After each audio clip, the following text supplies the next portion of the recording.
Merci, Monsieur Thomas. Merci, Monsieur le Président. Chers collègues, Mesdames et Messieurs, estimés auditoires, en physique ou en numérique, je tiens à remercier tout d'abord l'équipe d'Orléans pour l'organisation de ce colloque, pour la qualité de leur accueil et surtout pour l'intérêt qui porte justement à un sujet qui a été évoqué plus tôt en octobre 2021 sur les risques climatiques.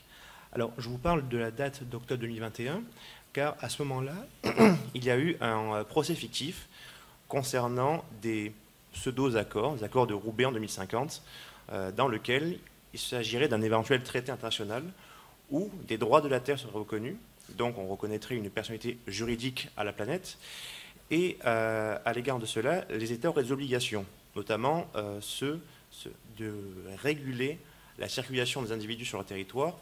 Et donc, dans ce procès, on avait un débat entre, d'un côté, le risque climatique, qui risquait d'arriver, et de l'autre, le péril des libertés publiques.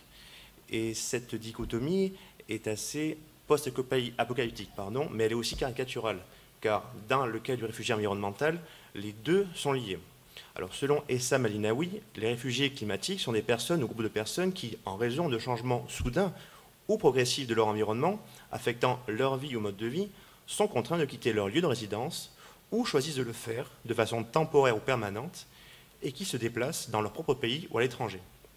Dans cette situation, on conjugue le risque climatique au péril des libertés publiques. Et la problématique de mon intervention va se concentrer sur la recherche d'une protection efficace pour ces réfugiés, notamment quand on voit que les changements climatiques, selon Hamidahan, dans son article « Le changement climatique, l'exception d'un risque », portent trois caractéristiques. La première, c'est que leur impact sera global, tout le monde sera concerné. Il sera irréversible, je crois qu'on en a parlé un peu avant, mais ce qui a été fait ne pourra pas être corrigé. Et enfin, il amène à repenser la gouvernementalité internationale, voire peut-être à créer un nouveau contrat social entre les États et les individus.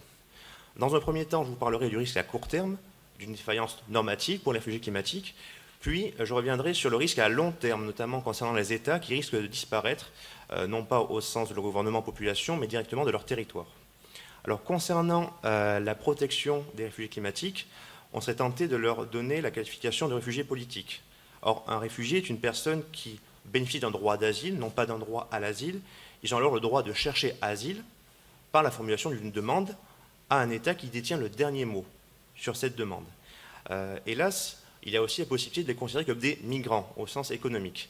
La nuance là-dedans, c'est que pour l'État, s'il s'agit d'un migrant, il considère qu'il ne se déplace que pour subvenir à ses droits économiques et sociaux, par exemple la recherche d'une habitation ou d'un accès à la santé. Alors que pour le réfugié politique, on est plus dans la protection de ses droits civils et politiques, par exemple, et risquer des traitements inhumains dégradants. Et les États vont préférer alors utiliser une approche sécuritaire et qualifier ces réfugiés climatiques de migrants. En 2013, en Nouvelle-Zélande, dans l'affaire Tei Tiota, le tribunal néo-zélandais a refusé l'asile à un certain monsieur Tei Tiota, car les changements climatiques subis sur son île, dans son État, ne constituaient pas, au sein du tribunal, un risque imminent portant atteinte à son droit à la vie consacré dans l'article 6 du PIDCP. La Cour suprême néo-zélandaise a même rajouté que c'est à l'État du réfugié de s'en charger. Dans une décision récente du comité onusien des droits de l'homme sur cette affaire, une des membres, Vasika Santin, a résumé l'action de la Nouvelle-Zélande de la même manière. Elle s'apparente au fait de replacer une personne en train de se noyer sur un navire qui coule, sous la justification qu'après tout, il y a d'autres voyageurs à bord. Alors cette vision est assez cynique, mais même si on utilisait le cas du réfugié politique, on ne pourrait pas protéger correctement les réfugiés climatiques. Étant donné que dans le cas du réfugié politique, en effet, ce sont ses droits civils et politiques qui sont atteints. Et de même, on part de l'idée qu'il pourra revenir dans son État au moment où il ne restera plus sa vie, par exemple, si jamais il y a un changement de gouvernement. Dans le cas du migrant économique, lui, il quitte son territoire parce qu'on estime qu'en ce moment, ses droits économiques et sociaux sont touchés et il ne peut pas y retourner. Il vise à s'installer. Le réfugié climatique, en fait, est entre deux eaux. À la fois, il a besoin de cette protection du réfugié politique, mais il a aussi les mêmes besoins que le migrant économique. Alors, on a tenté d'utiliser un régime de déplacement environnemental. On le retrouve souvent dans le cas des tsunamis. Cependant, voilà, le déplacement environnemental, son mouvement, il est forcé et réactif. Il pourra certainement se replacer. Alors, il y a eu, inspiré par la thèse de Véronique Manini, deux projets qui ont été proposés. L'appel de Limoges en 2008, mais qui risque d'être trop contraignant pour les États, et donc n'aboutira pas, et un projet australien du professeur Hodgkinson en 2010, qui lui est beaucoup moins contraignant, mais donc a une protection amoindrie pour les réfugiés.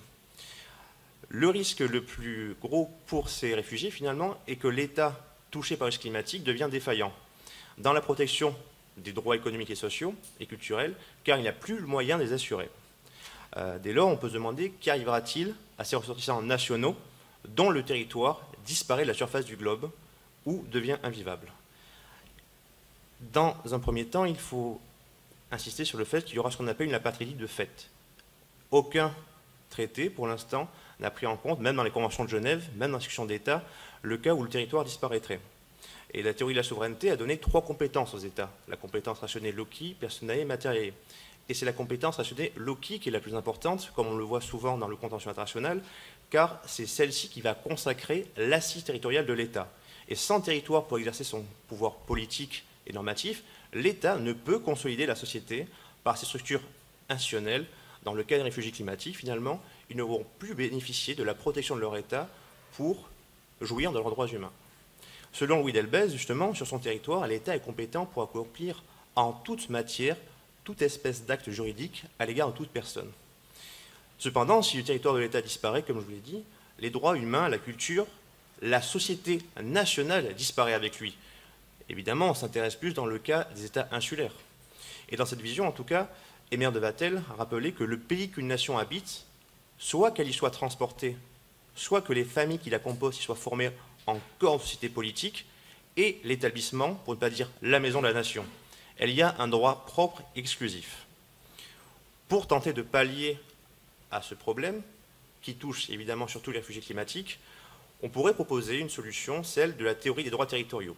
Alors cette théorie repose à la fois sur l'idée de John Rawls d'une équité internationale, mais elle a été mise en recherche aussi par la professeure Sylvie Loriot à l'université Laval. Le postulat de cette théorie serait que la Terre et ses ressources constituent une possession commune, originaire à l'espèce humaine. Or, la souveraineté étatique a longtemps légitimé l'idée de conquête pour accéder au territoire, même si, depuis quelques temps, depuis les années 70, avec la décolonisation, on se rend compte que le droit des peuples à disposer d'eux-mêmes a souvent tenté de rationaliser la conquête pour se recentrer non pas sur l'État, mais sur les peuples.